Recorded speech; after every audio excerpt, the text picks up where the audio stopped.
تو 79 کا جو معاملہ تھا ایران کا، رضا شاہ پہلوی کو ظاہر ملک سے جانا پڑا، وہ یہاں سے ہجرت کر گئے، خمینی صاحب جو تھے یہاں پہ براجمان ہو گئے۔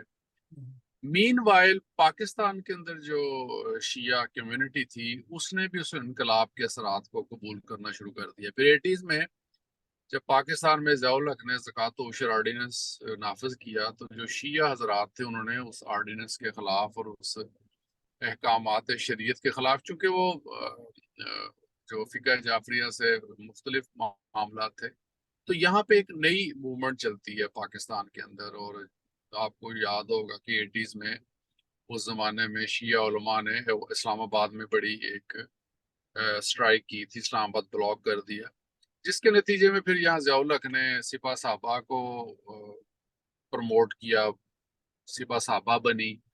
سپہ صحابہ بننے کے نتیجے میں پاکستان میں شیعوں کے اوپر جو تھے سخت دن آ گئے، ان کے بہت سارے علماء جو تھے ان کو مار دیا گیا۔ ایک آپ کو یاد ہوگا جو خانہ فرنگ تھا لاہور میں، آقا صادق گنجی اس کا قتل ہوتا ہے، پھر ادھر عارف الحسینی کا قتل ہوتا ہے، بہت سارے شیعہ علماء کو مارا جاتا ہے۔ تو یہ جو ایک پراکسی شروع ہوگی پاکستان کے اندر شیعہ سنی کانفلکٹ کے نتیجے میں، تو اس کے نتیجے میں بھی ایران کے ساتھ جو تھے اس زمانے میں پاکستان کے تعلقات کافی حد تک جسے کہتے ہیں نا وہ خراب ہونا شروع ہو گئے۔ لیکن اس کے باوجود جب عراق اور ایران کی وار شروع ہوئی ہے نا، کیونکہ ایران کو تو ویسٹ نے پابندیاں لگا دی اس کے اوپر، جب یہ شیعہ نظریاتی حکومت آئی ہے ویسٹ نے پابندیاں لگا دی، عرب کنٹری اس کے خلاف ہو گئے، تو صدام حسین کو تیار کیا گیا ہے ایران کو سزا دینے کے لیے۔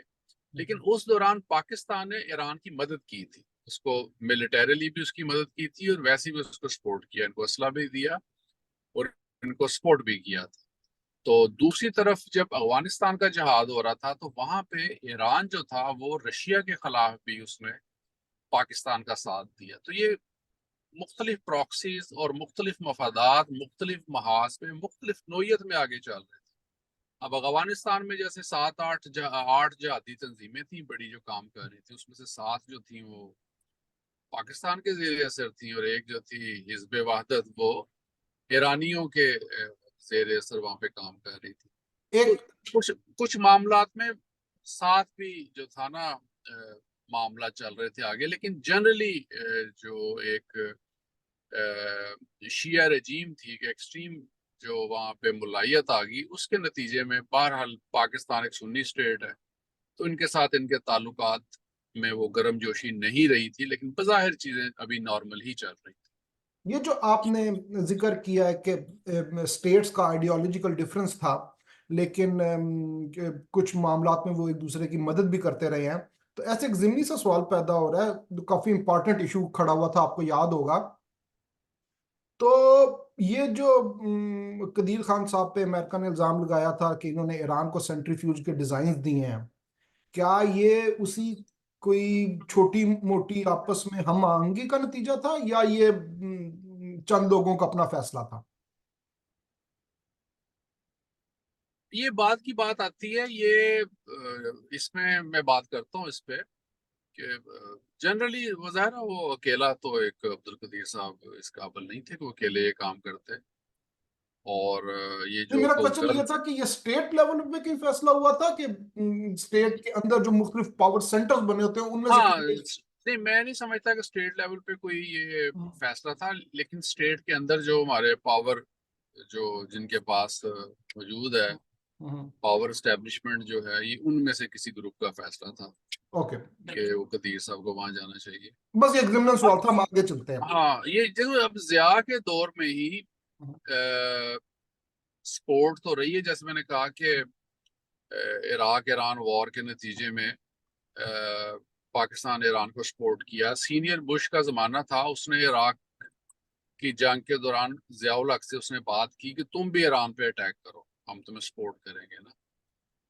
تو لیکن ضیاء الحق نے نہیں مانی اس کی بات کہ بھئی یہ کام ہم نے کرنا، بلکہ دوسری طرف انہوں نے طریقے سے ایران کے ساتھ جو تھا وہ اپنی ڈیلنگ جاری رکھی۔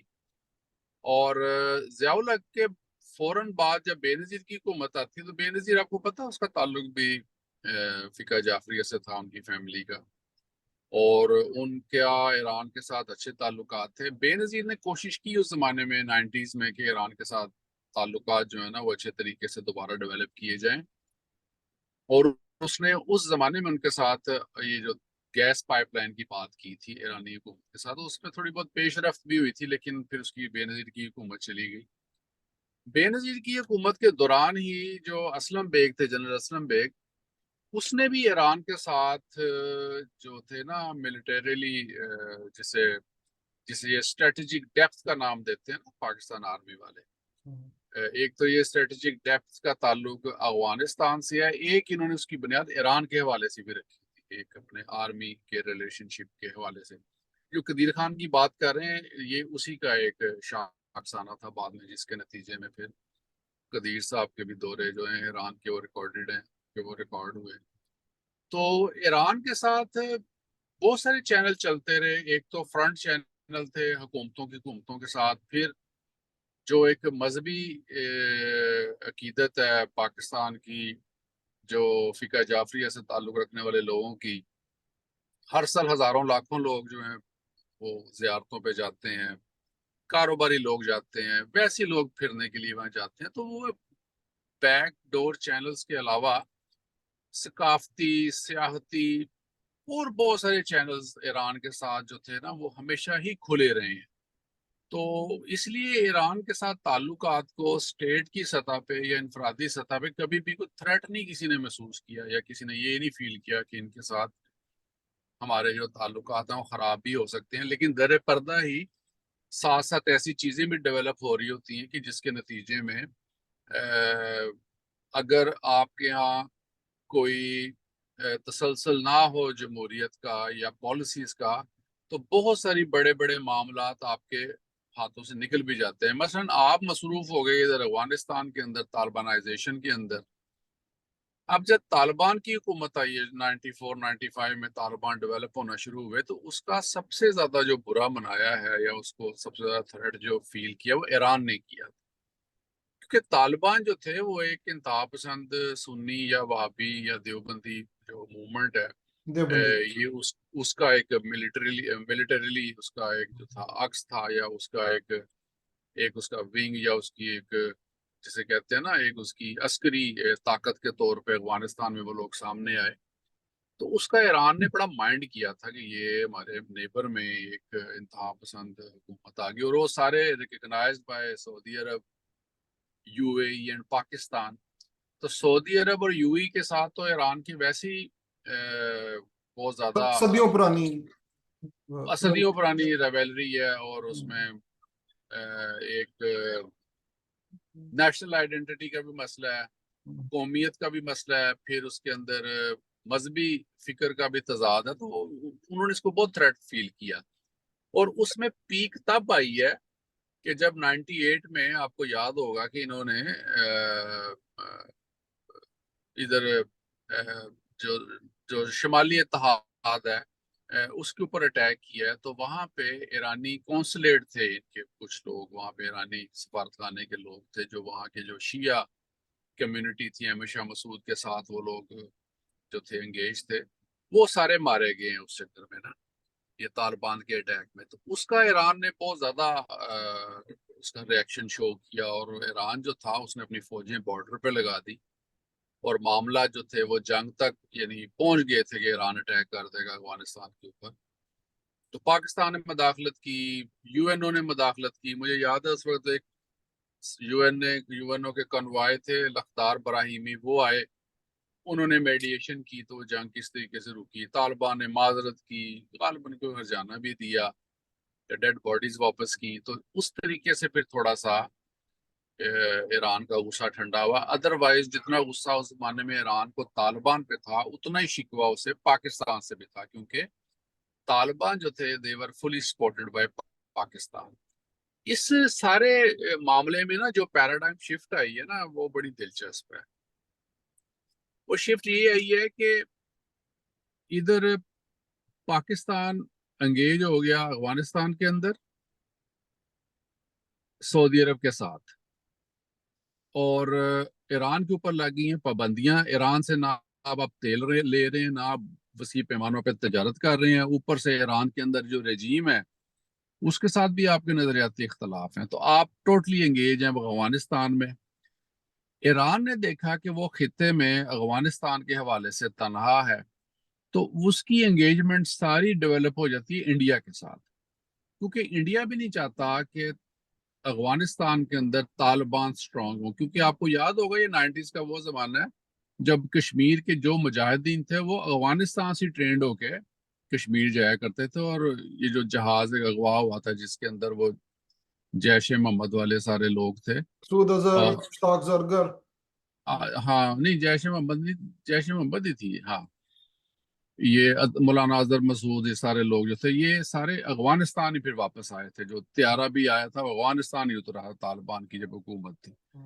تو انڈیا بھی نہیں چاہتا تھا کہ طالبان کا اثر رسوخ بڑھے اور پاکستان کو یہاں پہ زیادہ جو ہے نا وہ سپیس ملے، اس لیے اس نے افغانستان کے ساتھ مل کے ایران کے ساتھ مل کے افغانستان کے اندر بھی اپنا اثر رسوخ پیدا کرنے کی کوشش کی، اور ایران کے اندر بھی اس نے اپنا اثر رسوخ پیدا کرنے کی کوشش کی، جس کے نتیجے میں ایران بھی کامیاب رہا اور انڈیا بھی کامیاب رہا، اور انڈیا جو تھا وہ ایران کے اندر اپنا اثر رسوخ پیدا کرنے میں کامیاب ہو گیا۔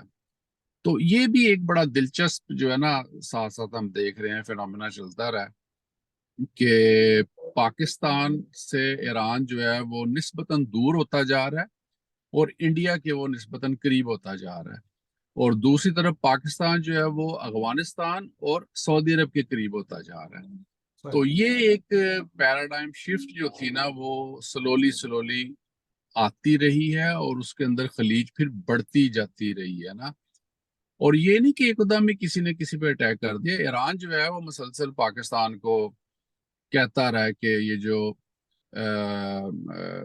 جند اللہ ہے اور جیش العدل ہے یہ آپ کے ہاں آپریٹڈ ہیں اور یہ ہمارے ہاں اٹیک کرتے ہیں۔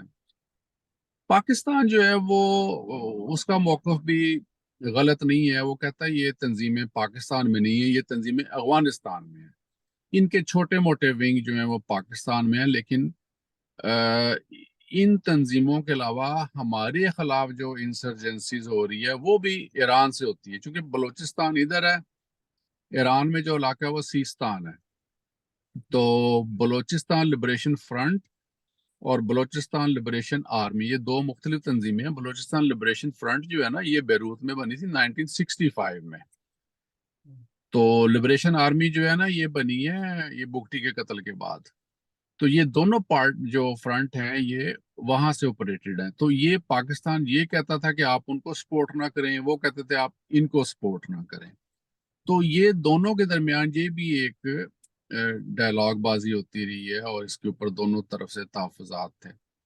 2017 میں بھی نا مجھے یاد ہے کہ ایرانیوں نے انہوں نے جیش العدل نے ایرانیوں کے ایک دو لوگ مار دیے بارڈر پہ، تب بھی وہاں کی آرمی چیف نے پاکستان کو تھریٹ کیا تھا کہ ہم پاکستان کے اندر ان کے جو ٹکانے ان کے اوپر میزائل حملہ کر سکتے ہیں تاکہ ان کو ہم تباہ و برباد کریں، لیکن تب جب بھی کوئی ایسے واقعات ہوتے تو پھر وہ جو ان کے بیک ڈور چینلز ہیں یا ویسی ڈپلومیسی سے یہ اپنے معاملات سلجھا لیا کرتے تھے یا بات چیت ہو جایا کرتی تھی۔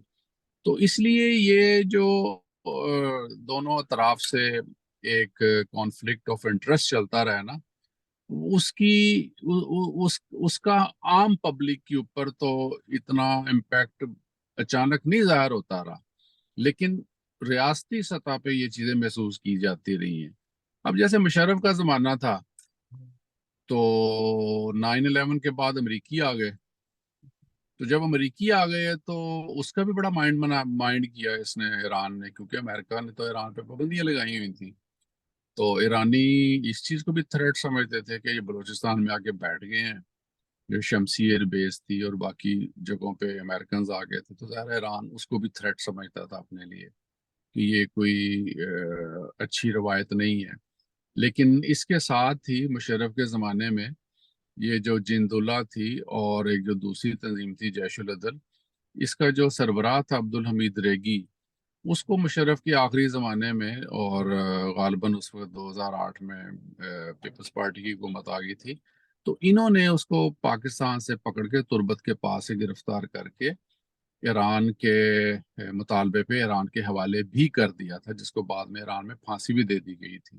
تو جہاں تک پاکستان سے بھی ہوتا رہا، وہ ان کو کرتا رہا ہے مدد ان سارے معاملات کی، لیکن دیکھا یہ جاتا ہے کہ پاکستان خود جو وار اگینسٹ ٹیررزم ہے اس کے اندر اتنا زیادہ الجھا رہا ہے، یا اس کا اتنا بڑا یہ وکٹم ہے کہ اس کو اپنے زخم جو ہے نا وہ منتقل کرنے کے لیے مرہم نہیں ملتی تھی، تو اس نے ایران کے زخم کیا منتقل کرنے تھے۔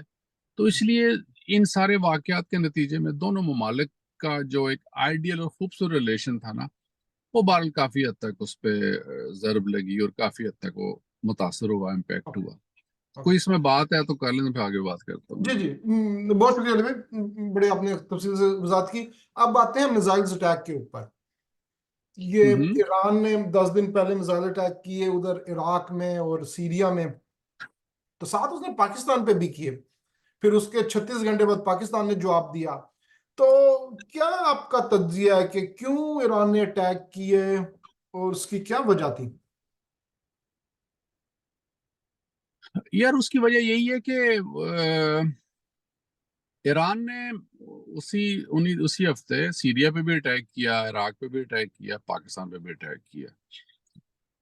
ایک تو اس میں ڈیسپریشن نظر آتی ہے، ڈیسپریٹ نظر آتے ہیں۔ دوسرا یہ نظر آتا ہے کہ آپ کو یا اندازہ ہوگا کہ دوسری طرف امریکنز اور برٹش جو ہیں وہ انہوں نے یمن پہ اٹیک کیے ہوئے ہیں، حوثیوں پہ، اور اسرائیل جو ہے وہ حزب اللہ پہ اٹیک کر رہا ہے، وہاں پہ بھی جو ماحول بہت گرم ہے۔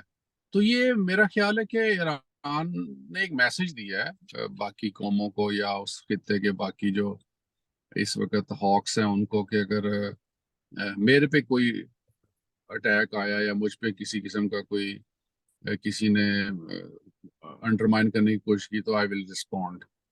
اور عراق کے بارے میں ان کو پتا تھا کہ وہ کر سکتے ہیں، ایران کے بارے میں ان کو، سیریا کے بارے میں پتا تھا ان کو کر سکتے ہیں، پاکستان کے بارے میں بھی ان کو ایشورنس ضرور دی گئی ہوگی، اور یہ ایشورنس ان کو پاکستان سے تو ظاہر ہے کسی نے نہیں دینی تھی، انڈیا کی طرف سے دی گئی ہوگی کہ تم اٹیک کرو، تو ایسی کوئی بات نہیں، پاکستان تو آلریڈی آج کل بڑا ویک ہے، اور ظاہر ہے اقتصادی طور پہ تو پاکستان کے حالات اتنے اچھے نہیں ہیں، لیکن اگر یہ ایران کی سیکورٹی کا مسئلہ تھا تو ایران کو یہ بھی یاد رکھنا چاہیے تھا کہ یہ پاکستان کی بھی انٹیگریٹی کا اور سوورینٹی کا مسئلہ ہے، تو یہ صرف ایران کی سیکورٹی کا مسئلہ نہیں۔ میرے نزدیک ایران کا یہ جو اٹیک تھا پاکستان پہ ارسپانسبل اٹیک تھا، اور جو اس کا آگے سے رسپانس آیا ہے وہ نیچرل رسپانس تھا پاکستان کی طرف سے۔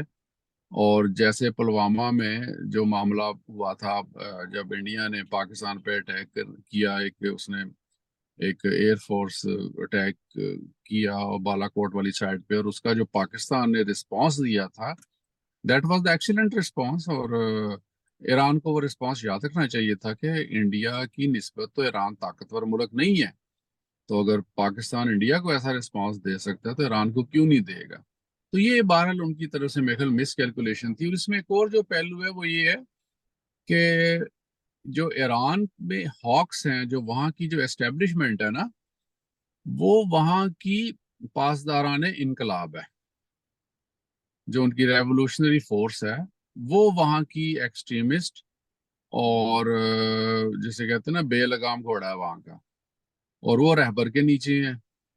اور آپ کو یہ بھی پتا ہوگا کہ یہ جو تنظیم ہے اسی کی آگے ساری پیدا کی گئی پراکسیز ہیں جو سیریا میں اور عراق میں اور لبنان میں اور یمن میں کام کرتی ہیں۔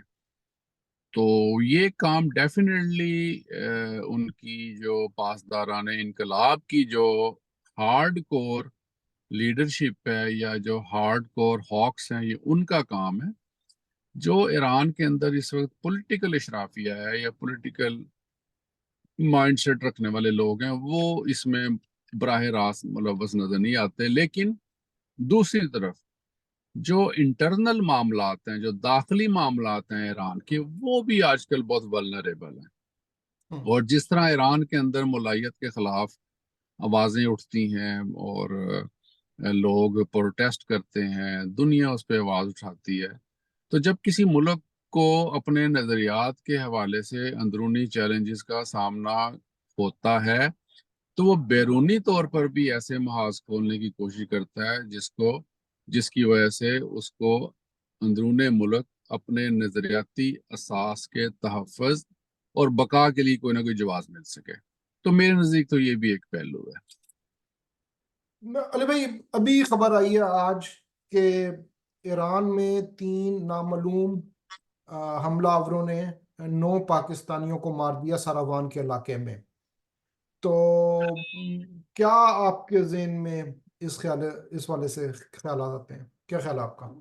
دیکھو، ایران کے اوپر جو پاکستان نے اٹیک کیا نا، ٹٹ فار ٹیٹ، اس کا بظاہر پولیٹیکل اور ڈپلومیٹک سطح کے اوپر تو کوئی سخت رسپانس نہیں آیا، بلکہ ایرانی وزیر خارجہ نے پاکستان کے ساتھ تعلقات اپنے جو ہے نا نارملائز کرنے کے لیے بات کی، اور شاید میرے خیال آئندہ چند دنوں میں وہ آ بھی رہا ہے پاکستان.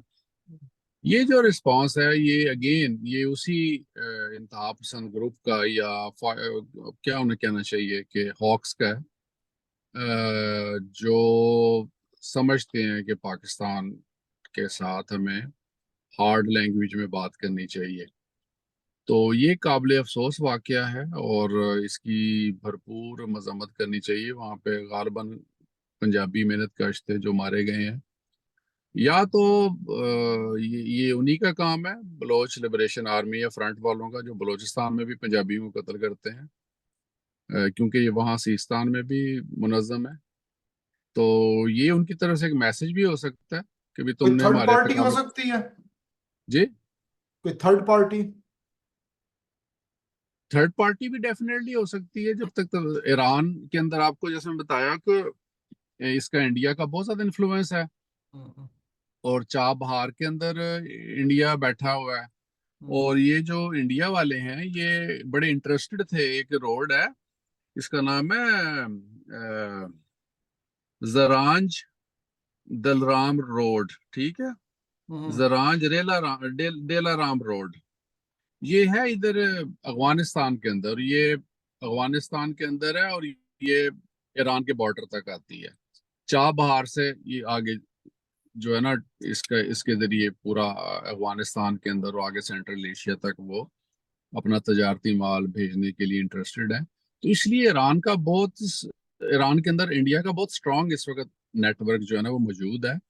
اور یہ چابہار سے آپ کو یاد ہوگا کلبھوشن جو آیا تھا وہ ایزیلی وہ پاکستان آ گیا، اس لیے کہ اس کو ایران کے اندر کسی قسم کا کوئی پرابلم نہیں تھا. تو را جو ہے یا انڈین انٹیلیجنس جو ہے وہ ایران کے اندر بہت زیادہ انفلوئنشل ہے اور بہت منظم ہے، اور وہاں سے وہ بڑی ہی جسے کہتے ہیں نا دل جمی سے اور بڑی آسانی سے پاکستان کے اندر لوگوں کو اور پاکستان کی ٹیریٹری کو اور آرمی کو ٹارگٹ کرتے ہیں. یہ سارے وہ معاملات ہیں جو پاکستان نے ایران کے ساتھ اٹھائے ہوئے ہیں. یہ تو آئی نو پرسنلی کہ جب میں پاکستان ہوتا تھا تو یہ تو یعنی اس زمانے کی باتیں ہیں، تب بھی یہ سارے معاملات جو تھے وہ بڑے کمپلیکیٹڈ تھے. اب تو خیر ان باتوں میں بہت زیادہ تیزی آ چکی ہے.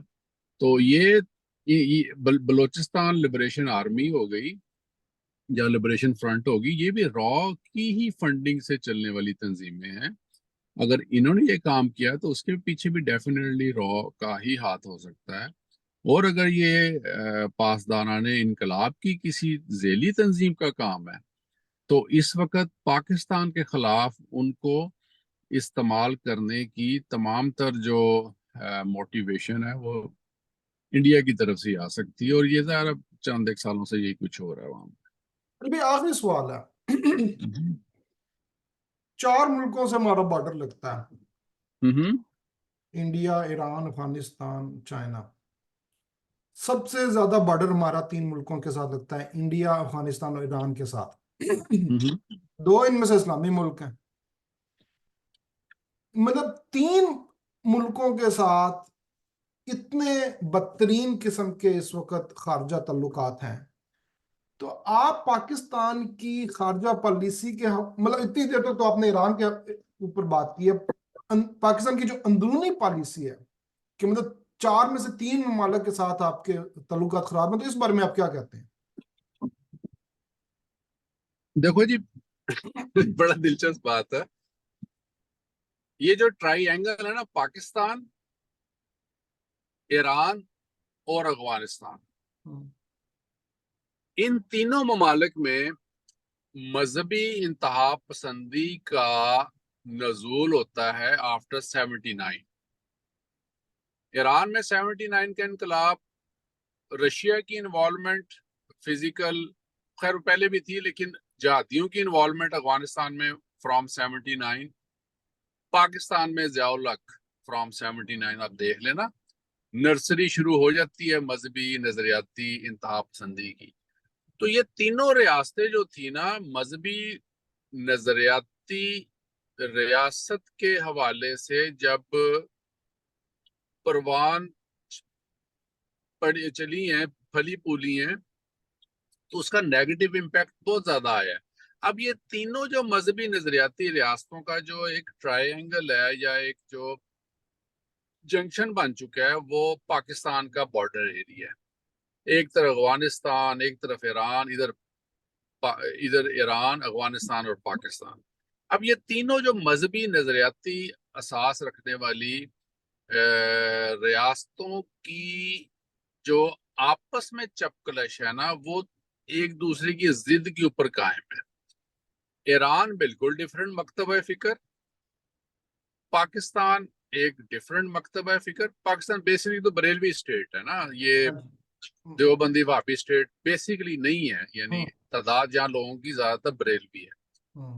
طالبان جو ہیں وہ پیور یعنی دیوبندی مکتبہ فکر، ان میں سے بہت سارے اہل حدیث بھی ہیں۔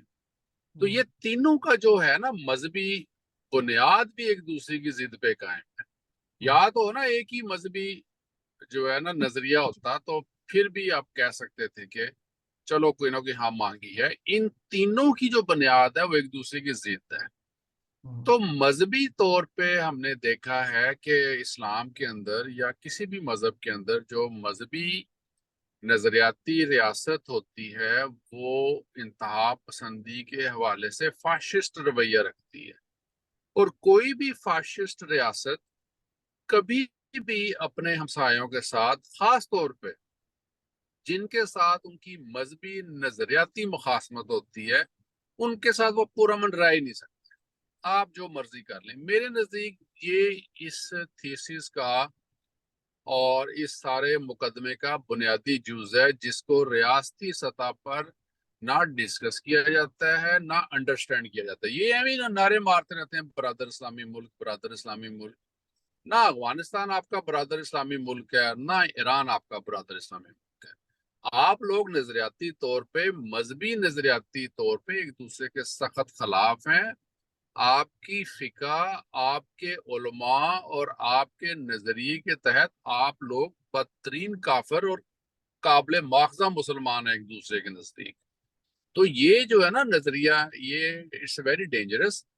اور ان تینوں ریاستوں کو جب بھی آپس میں معاملات طے کرنا ہوں گے یا طے کرنا چاہیں گے، تو ان کو مذہبی نظریاتی اساس کو ایک طرف رکھتے ہوئے پیور ریاستی سطح کے اوپر اور سیاسی سطح کے اوپر چیزیں جو ہے نا ان کا ازالہ کرنا پڑے گا مسائل کا۔ ادروائز تو یہ نظر یہ آتا ہے کہ جس طرح یہ خطہ پہلے ہی بہت زیادہ انریسٹ کا شکار ہے، تو اس میں مزید اضافہ ہوگا۔ اور جو ریاستیں ڈیموکریٹک ہیں، جو سیکولر ریاستیں ہیں یا جن میں خوشحالی آ چکی ہے، وہ دور سے بیٹھ کے صرف تماشا دیکھ رہے ہیں، اور یہ تماشا بنے ہوئے ہیں آرام سے۔ انڈیا کہاں بیٹھا ہے، وہاں بیٹھ کے ان کی پراکسی انجوائے کر رہے ہیں۔ اس کے اپنے مفادات ہیں، اس نے ایران سے تیل لینا ہے، اس نے ایران کے راستے افغانستان اور سینٹرل ایشیا تک تجارت کر لینی ہے، اور ایران اور پاکستان لڑتے رہنا آپس میں۔ ادھر آپ آج تک افغانستان کے راستے جس کے ساتھ آپ کا بارڈر لگتا ہے، آپ اس کے راستے آج تک سینٹرل ایشیا تک ٹریڈ نہیں کر سکے۔ کیا وجہ؟ حالانکہ آپ نے قربانیاں بھی دی ہیں، ان سے بھی قربانیاں مانگی ہیں، سپورٹ بھی کی ہے، ان کی خاطر بدنام بھی ہوئے، پوری دنیا میں بدنامی بھی برداشت کی، آئسولیشن بھی برداشت کی، پابندیاں بھی برداشت کی۔ اس کے باوجود آج بھی آپ کا کوئی فرد واحد جو ہے پاکستان کا، افغانستان میں جا نہیں سکتا، اس کو گھسنے کو نہیں دے گا وہاں۔ تو اس لیے یہ نظر ثانی کرنے کی ضرورت ہے ان لوگوں کو اپنے رویوں پہ اور اپنی پالیسیز پہ اور اپنے نظریات پہ سب سے زیادہ، تبھی جا کے کوئی معاملات بہتر ہو سکتے ہیں، ادروائز بگاڑ ہی بگاڑ۔